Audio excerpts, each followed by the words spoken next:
Enquanto está sentado próximo à janela no seu assento, Senso Suzaki observa o exterior com uma expressão sombria. Apenas pelo local onde está sentado na classe, já se pode perceber que ele é o protagonista. No entanto, a tranquilidade é interrompida quando seu amigo de infância, Yuya Nabashira, entusiasticamente pergunta o que ele está fazendo. Em vez de responder, Senso pede a ela que pare de interagir, caso contrário, começarão rumores irritantes. Com um suspiro, ele bagunça os cabelos dela e ela afirma que não se importa com os rumores. Senso dá um leve sorriso e começa a imaginar sobre outro mundo quando, de repente, um portal se abre na sala de aula. Os outros alunos observam um fenômeno sobrenatural com fascínio, enquanto o nervosismo se instala. Por outro lado, Senso sorri com alegria quando toda a turma é transportada para um reino diferente. O pânico toma conta dos estudantes quando gigantes com armaduras começam a invadir a área. Yui abraça Senso para protegê-lo, e ele rapidamente derrota os inimigos com um simples toque. Eles correm para um local seguro e avistam um esquadrão de cavaleiros lutando contra demônios. Ao observar o derramamento de sangue, Senso pensa em como a guerra deveria ter terminado há muito tempo. Uma mulher em roupas nobres aparece e pede a Senso e Yui que encontrem um lugar seguro, acompanhados por um cavaleiro loiro. Ela os leva até os cavaleiros reais, que estão lutando contra o grupo de demônios. Mais tarde, os estudantes se reúnem na presença do rei Destina, que agradece por sua rápida chegada. O rei revela que seu reino está sob ataque de demônios e menciona que, há 5 anos, um herói de outro mundo trouxe paz ao seu reino, encerrando a guerra. A rainha se curva diante da multidão e pede a ajuda deles para salvar seu reino. Os estudantes começarão em breve seu treinamento sob a liderança dos Grãos Cavaleiros Reais. Enquanto explora os terrenos do castelo, Senso é repreendido pelo Sênior Cavaleiro Iruka por pular o treinamento. Senso responde casualmente, o que faz Iruka comentar sobre sua atitude despreocupada e egoísta. No entanto, quando Senso esquiva facilmente os ataques de Iruka durante uma luta, ela percebe que está diante do herói infame. Iruka se ajoelha e pede desculpas por seus erros. Após um breve reencontro com Iruka e o grupo de magos Tia, Senso é questionado sobre seu aparecimento repentino e seu desaparecimento na batalha há 5 anos. Ele menciona que não sabe o que aconteceu, mas renasceu em um mundo diferente com todas as suas memórias e poderes intactos. Mais tarde, um grão informa Senso que o rei declarou guerra com um sorriso sombrio. Senso sente que não tem escolha senão parar a guerra mais uma vez, e seus amigos garantem que o acompanharão em sua jornada perigosa, sem dar espaço para argumentos. Senso pede que eles voltem e protejam o castelo durante sua ausência, e também pede a ajuda deles para recuperar sua antiga arma, Kurumaru. Antes de partir, Senso confronta Yui e revela toda a verdade para ela. Ela insiste em acompanhá-lo, mas Senso diz que precisa fazer a jornada sozinho. Antes de se separarem, Yui lhe dá um novo corte de cabelo com sua magia. Enquanto isso, uma jovem chamada Rory observa seu avô negociar com um cliente rude e inflexível que se recusa a vender um valioso broche para uma criança. O cliente diz ao menino para ir embora, mas ele tira uma sacola cheia de moedas de ouro, e o cliente imediatamente vende o broche para ele. Rory aprende uma lição rápida de anime sobre como o dinheiro pode superar o orgulho de um artesão. Alguns anos depois, com a morte de seu amado avô, Rory se propõe a cumprir um desejo que ele deixou para ela. Enquanto viaja em sua carruagem, ela encontra um lobo faminto no meio da estrada. Ela tenta implorar ao lobo, mas ele rosna ameaçadoramente. Nesse momento, Senso aparece na selva e resgata Rory do lobo. Rory fica intrigada ao ver o protagonista infame aparecer quando uma bela garota está em perigo. Enquanto estende a mão para ajudá-la, Rory começa a pensar no menino que se assemelha ao comprador que visitou a loja de seu avô anos atrás. Depois de explicar a situação, Senso comenta que uma pessoa carregando mercadorias não deveria viajar sem guardas. Rory explica que ela teve que sair às pressas e não conseguiu encontrar ninguém para acompanhá-la na tarefa que Senso lhe ordenou. Rory pede que Senso fique com ela, e ele concorda em acompanhá-la enquanto eles se dirigem para a cidade portuária de Marsa, observando o amanhecer com entusiasmo. Rory comenta sobre como a cidade portuária cresceu desde a última vez que a visitou, e Senso revela que, quando a guerra terminou há 5 anos, o comércio estava em declínio quando Rory descobriu que não poderia viajar para o continente demoníaco.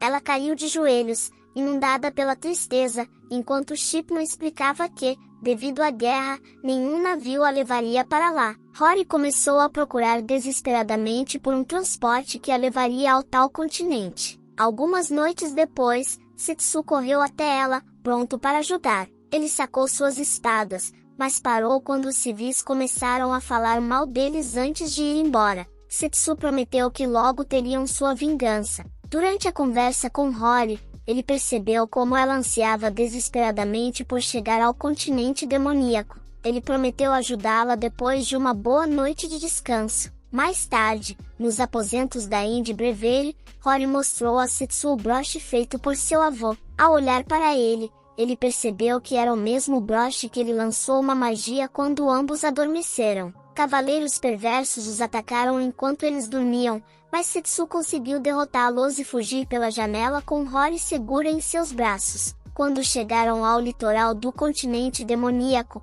Setsu apresentou Rory ao amigo Leviatã, o deus do oceano. Após uma breve introdução, Leviatã expressou sua irritação por ter sido chamado depois de 5 anos para prestar serviços de transporte. Para surpresa de todos, Setsu usou o próprio Leviatã como uma espécie de Uber divino e para apaziguar o deus irritado. Eles pediram a Leviatã que os levasse para o continente demoníaco, e ele concordou. Ao chegar à costa, Setsu apresentou Rory a Leviatã, mas ela revelou que precisava entregar algo a uma pessoa chamada Desart Serrano. Leviatã explicou que o destinatário era ninguém menos que o Lorde Demônio de Sarte. Ao ouvir isso, Rory ficou pálida como um fantasma. Levia, então, sugeriu que eles fossem até o Malbattle Mountain, onde o Lorde Demônio residia. Rory começou a entrar em pânico, percebendo que Setsu era o mesmo herói que havia encerrado a guerra. De repente, Vlad, o guarda pessoal de Desart,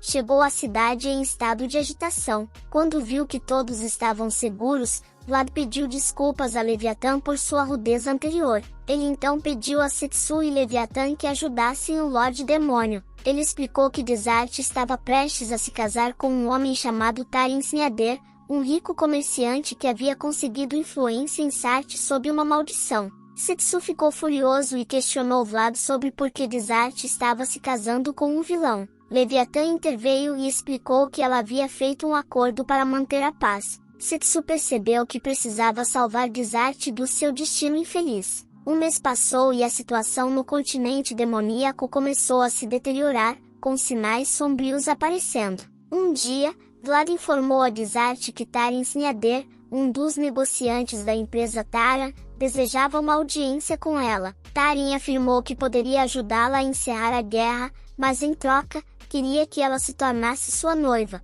Ele pretendia tê-la como escrava e, em seguida, apresentá-la a um colar amaldiçoado que oficializaria o casamento. Desart percebeu que estava sem opções e pediu a Tarin que lhe desse um tempo para pensar. Mais tarde, Vlad adentra os aposentos de Desart e lhe assegura que ela não precisa se submeter a um contrato de escravidão, pois seu exército está disposto a lutar até a morte por ela, demonstrando seu interesse sincero. Com um sorriso resignado, Desart confessa a sua cega confiança nele como sua líder. Enquanto isso, na carruagem, Tarin entusiasticamente compartilha seu plano com um misterioso homem encapuzado, detalhando como pretende controlar o continente demoníaco enquanto desfruta de Desart como sua escrava após o casamento. No dia do casamento, Desart entra na igreja para assinar o contrato com o comerciante malévolo Tarin. Quando estão prestes a se beijar, Desart expressa seu desejo de ver Setsu uma última vez. De repente, Setsu aparece como se saísse de um anime, com Levia,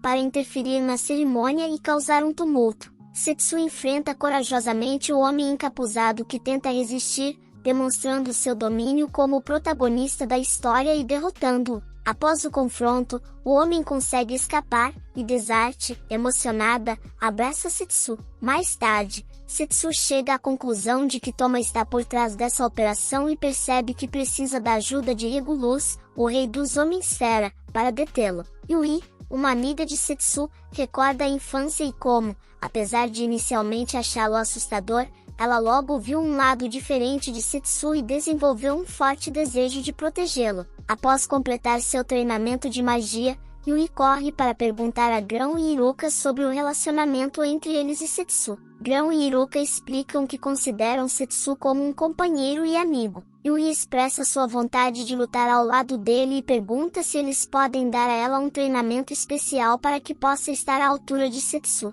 Depois de receber o treinamento, Yui se une à determinação de proteger Setsu e luta contra um monstro nos esgotos sob a orientação de Iruka. Embora inicialmente hesite em desferir golpes fatais, Yui eventualmente supera esse obstáculo. Mais tarde, Tia conversa com Yui e lhe revela informações sobre o próximo desafio. Yui retorna aos esgotos ao lado de Iruka e, desta vez, demonstra sua determinação ao enfrentar o monstro sem hesitação. Iruka elogia seu progresso e a instrui sobre a importância de manter a determinação de não tirar vidas. Setsu, por sua vez, viaja para encontrar o rei dos Homens-Fera, Regulus. Enquanto isso, ele encontra uma velha amiga chamada Elise, que está acompanhada por sua irmã mais nova, Ainer. Olivia, a irmã de Elise, se apresenta a Setsu, alegando ser a melhor aluna dele. Setsu contesta suas afirmações, levando Elise a protestar que ele ensinou a ela os fundamentos do combate. Elise revela sua incapacidade de se juntar à expedição de Setsu devido às circunstâncias atuais. Elise compartilha uma triste história sobre como conheceu Ainer enquanto caçava um dragão e acabou apaixonada por ela. No entanto, as aldeias começaram a desaparecer, deixando-as sozinhas. Setsu concorda em ajudar Elise e descobre que os aldeões foram teletransportados ou transportados de alguma forma por magia. Setsu suspeita que Amer, com seu disfarce arruinado, seja o culpado. Quando confrontam Amer, ela se transforma em um dragão para atacar Setsu e seus amigos. Depois que Elise derrota o dragão, Setsu e Olivia continuam sua jornada. Mais tarde, Elise retorna à vila e encontra Amer viva. Elas descobrem que Amer, na verdade, se chama Meluari e é uma mestra de monstros que cria monstros a partir de pessoas. Em uma cidade portuária do continente dos Homens-Fera, um jovem ligado à besta chamado Shironeko é recebido com amor e presentes pelo povo local. Shironeko aceita humildemente o amor e os presentes, mas adverte as crianças a aproveitarem a infância enquanto podem, em vez de aprenderem a lutar contra demônios. Shironeko, por outro lado, recebe tratamento médico de uma mulher chamada Senhorita Kiroinu e recebe uma tarefa para assassinar Setsu. Confiante, ela planeja sua próxima jogada enquanto Setsu e Levia chegam à cidade portuária da besta. Eles decidem procurar comida e um lugar para descansar antes de continuar sua jornada. Em uma determinada ocasião, por volta das 14h07, Satsu e Levia estavam profundamente adormecidos. Nesse momento, Kurono abriu a porta, permitindo que Shiraneko lançasse seu ataque. Antes de permitir que Shiraneko entrasse, uma pergunta pairou no ar. Shiraneko estava com medo? Seus olhos exibiam determinação, e ela assegurou a Kurono que estava pronta para a tarefa. Shiraneko continuou a questionar Kiruinu sobre a possibilidade de todos viverem juntos após a conclusão da missão. Era claro que o papel de Kiruinu era vital, pois ela e Moneka haviam conseguido se defender graças a ele. Com carinho, Kiruinu expressou seu afeto pelos animais de estimação e tranquilizou Shiraneko antes que esta entrasse em ação. Quando uma briga começou entre Satsu e Shiraneko, Satsu indagou se Shiraneko havia sido enviada por Toma. No entanto, Shiraneko negou a afirmação e enfatizou que tinha razões pessoais para seguir seu próprio caminho na vida. No calor da batalha, Shiraneko acabou desmaiando enquanto lutava contra o herói dominado. Quando ela recobrou a consciência, estava em um local seguro, informada por Miniko de que Satsu e Levi a haviam trazido de volta. A gratidão a Satsu por poupar sua vida era evidente. No entanto, Shiraneko logo descobriu que Miniko estava sob a influência de uma poderosa maldição e estava trabalhando para quebrá-la. O grupo foi então atacado por Kiruinu, o que levou Levi a intervir e proteger Satsu.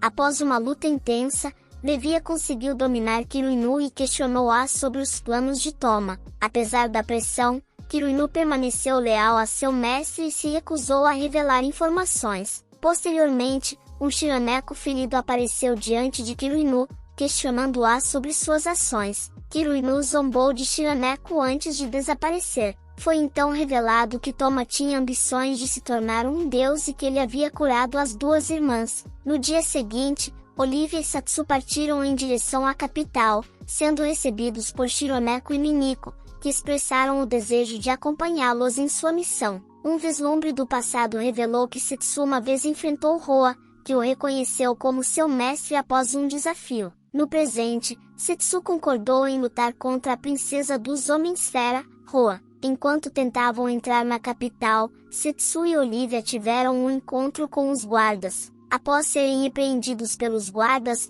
Shironeko e Miniko, nervosos, explicaram que pensaram que estavam se tornando famosos. Roa se aproximou de Setsu, cheirou-o e o reconheceu como o herói que uma vez salvou o mundo. No entanto, ela tentou um ataque furtivo sem sucesso. Roa expressou seu desejo de se tornar discípula de Setsu. No entanto, enquanto isso acontecia, Setsu foi atacado pelo Jolly King, que era pai de Roa. O Jolly King expressou seu orgulho por seu encontro com Setsu e propôs um noivado entre Setsu e Roa. Regulus, o rei dos Homem-Esfera, apareceu e discutiu a situação com Setsu, que revelou os planos de Toma de aniquilar todas as raças. Regulus expressou preocupação e ofereceu sua ajuda. Senso, o comandante do Exército Dourado do Zoológico, também apareceu, desafiando Setsu para um duelo. A condição era que o vencedor ficaria noivo de Roa. Na noite anterior ao duelo, Roa alertou Roga sobre as habilidades de Setsu, mas Roga o tranquilizou. No dia do duelo, uma multidão se reuniu para assistir à batalha entre Setsu e Roga. Roga se transformou em uma fera, mas, após uma luta intensa, Setsu emergiu como vencedor. Levia percebeu que Roga estava sob a influência da maldição de Toma. Ao tentar remover a maldição de Roga, uma ilusão de Toma apareceu e tentou convencer Setsu a não desperdiçar seu poder em Roga. Quando Roa tentou intervir, Toma a repreendeu por interromper a conversa. Setsu declarou que não aceitaria Roa como sua discípula naquele momento. Em seguida, Setsu foi atacado por Senso, o comandante do Exército Dourado, que estava preocupado com a lealdade de Setsu. No entanto, seus esforços foram impedidos por Roga, que afirmou que Setsu havia desaparecido por 5 anos e não havia garantias de que ele ainda estivesse ao lado deles. Para determinar de que lado ele estava, Roga desafiou Setsu para um duelo com alta energia espiritual. Regulus anunciou que quem vencesse o duelo ficaria noivo de Roa. Naquela noite, Roa alertou Roga sobre as habilidades de Setsu, mas Roga assegurou a ela que tinha uma chance de vencer, graças a uma runa mágica que lhe concedia força a partir de sua vontade. No dia seguinte, uma grande multidão se reuniu em uma arena para testemunhar a partida entre Setsu e Roga. Roga recebeu um estímulo da multidão enquanto se transformava em uma fera. Depois de levar uma surra de Setsu, Roga intensificou seu poder. Enquanto observava a cena, Levia percebeu que Roga estava sob a influência da maldição de Toma. Jashin se aproximou de Freya para tentar remover a maldição de Roga. Nesse momento, uma ilusão de Toma surgiu, direcionando-se a Setsu e expressando seu desejo de que Setsu não desperdiçasse seu poder com alguém como Roga. Quando Roa tentou intervir, Toma a repreendeu por interromper a conversa com Setsu. Setsu cortou abruptamente a conexão com Toma, enfurecendo-o. Toma anunciou seus planos de matar todos para que ele e Setsu pudessem viver tranquilamente como deuses, antes de desaparecer. Com a morte de Roga, Setsu anunciou que viajaria para o continente demoníaco para deter Toma. Em um flashback, anos atrás, quando Setsu foi convocado para Destiny pela primeira vez, ele conheceu Toma. Com o tempo, Setsu e Toma se tornaram amigos, treinando juntos e se fortalecendo. Impulsionado pelas palavras encorajadoras de Setsu e seu vínculo fraterno, Toma concordou em apoiar a missão de Setsu de parar a guerra. No entanto, em determinado momento, Setsu decidiu partir em busca de aventuras e se despediu de Toma, acreditando que Toma também deveria conhecer o mundo. À medida que os anos passavam, Toma se tornou conhecido como o Demônio Prateado. Durante uma de suas missões, ele encontrou um pingente com poderes sombrios que gradualmente o corrompeu, levando-o a cometer atos terríveis. Mais tarde, Toma se encontrou com Setsu no castelo e testemunhou a adoração que ele estava recebendo da multidão como o herói que havia salvo todos da guerra. No entanto, Toma viu isso com amargura e tristeza. O pingente começou a consumir Toma, incitando-o a atacar Setsu. Eles se envolveram em um combate intenso, e Setsu tentou desesperadamente convencer Toma a desistir de seus planos. Toma, entretanto, riu de maneira insana, alegando que ele só poderia encontrar felicidade através da destruição do mundo. No clímax da luta, ocorreu uma explosão que fez Setsu desaparecer e deixou Toma sozinho em sua tristeza. O pingente mostrou a Toma vislumbres das pessoas sofrendo no mundo, e ele sentiu empatia por elas, levando-o a decidir resgatá-las. Após libertar prisioneiros, Toma pediu que se juntassem a ele em sua missão de destruir o mundo, formando um exército poderoso. Enquanto isso, Setsu, Eureka e Grão seguiram a poderosa magia de Toma até o coração do continente demoníaco. Eles sabiam da verdade sobre Toma, mas não podiam revelá-la por medo de serem considerados espiões do exército demoníaco. Yui se juntou ao grupo e instou os outros a manterem a esperança, evitando causar vítimas. Enquanto a batalha começava, ambas as partes se envolveram em um combate feroz. Yui, no entanto, notou que seus colegas estavam tentando matar um soldado demônio ferido e tentou impedi-los. Isso resultou na manifestação de uma voz invisível que criou uma multidão de monstros para enfrentar o grupo. Depois de derrotar os monstros e neutralizar Elise, Eureka, Grão e Tia descobriram que Elise havia sido transformada em uma marionete pela armadura mágica. Enquanto o grupo enfrentava mais desafios, incluindo uma quimera mortal, Elise se ergueu para confrontar Aimer, sua irmã, antes de ser controlada pela maldição de Toma. Enquanto a batalha se desenrolava, outro servo leal de Toma, Kogaro, apareceu. Yui decidiu enfrentá-lo, assumindo o comando, mas antes que ela pudesse lutar, Setsu apareceu inesperadamente e atacou Kogaro.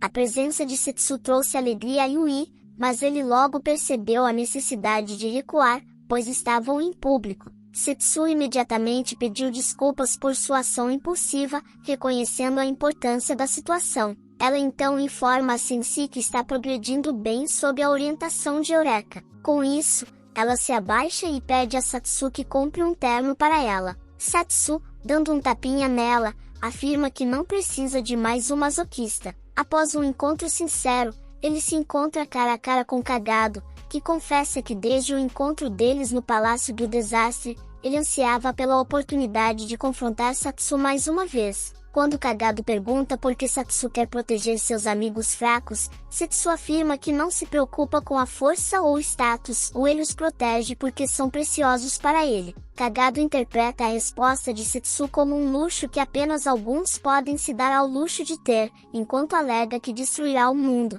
Sensu cobra Kokodo. Enquanto isso, Kiruino é confrontado por Shironeko e Minako. Enquanto Shiranako tenta colocar algum senso em Kiruino, ela responde de maneira descontrolada e repreende as irmãs por sua ingenuidade. Ela diz às irmãs que, se realmente a consideram uma irmã mais velha, elas não devem morrer sem lutar e devem aceitar os termos de Kiruino. Shiranako e Minako combinam seus ataques para enfrentá-la, mas quando Kiruino é ferido por palavras de Kirianu, ela libera todo o seu poder. Enquanto isso, Kagado enfrenta Setsu e é derrotado antes de morrer. Ele agradece a Sensu antes de sua partida. Outro lacraio de Toma, causando estragos entre os soldados demoníacos. Felizmente, Roa chega para resgatar os soldados, permitindo-lhes recuar. Quando Bulados revela que é feito de ferro, Roa o chama de aberração e ele revela que foi submetido a experimentos por humanos durante sua infância.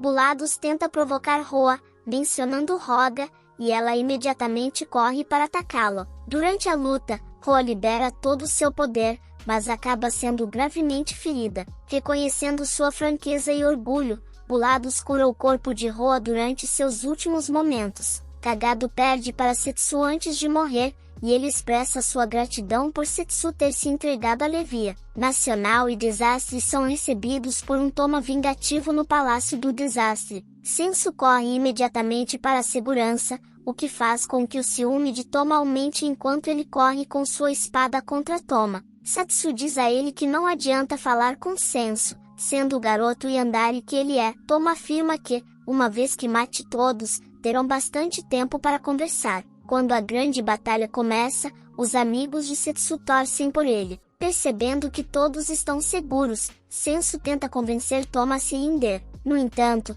Toma expressa sua raiva por ter sido abandonado por Setsu ao longo dos anos e afirma que Sensu está sempre o deixando para trás. Toma libera sua magia negra, determinado a não espalhar mais desespero pelo mundo. No entanto, Setsu e seus amigos conseguem criar uma barreira de segurança no tempo. Sensu lança um ataque contra Toma, mas ele se recusa a desistir, promovendo todo o seu ódio. Toma se ergue novamente, e Sensu cai exausto. Toma aparece diante de Sensu, sorrindo diabolicamente enquanto reflete sobre como conseguiu vencer Setsu, que sempre esteve à sua frente. No entanto, Setsu cambaleia e usa magia dimensional contra Toma, enquanto as paredes se fecham ao redor de Toma. Toma chora desesperadamente, não querendo morrer sozinho, antes de desaparecer na inconsciência. Mais tarde, Toma acorda com Satsu ao seu lado e diz que nunca pretendia matá-lo, apenas queria destruir a maldição. Ao ouvir isso, Thelma começa a chorar. Posteriormente, as autoridades tomam uma decisão sobre a punição de Toma. Setsu informa que, uma vez que mande todos os seus amigos de volta para o mundo deles, ele será privado de seus poderes depois de cumprir a pena. Toma a decisão de se separar de Satsu, comunicando-lhe que empreenderá uma jornada pelo mundo, assim como ele já fez. Com este encerramento sincero, chegamos ao fim do vídeo. Como sempre, se você gostou do que assistiu, não se esqueça de se inscrever no canal, pois estarei lançando muitos vídeos semelhantes a este. Até a próxima!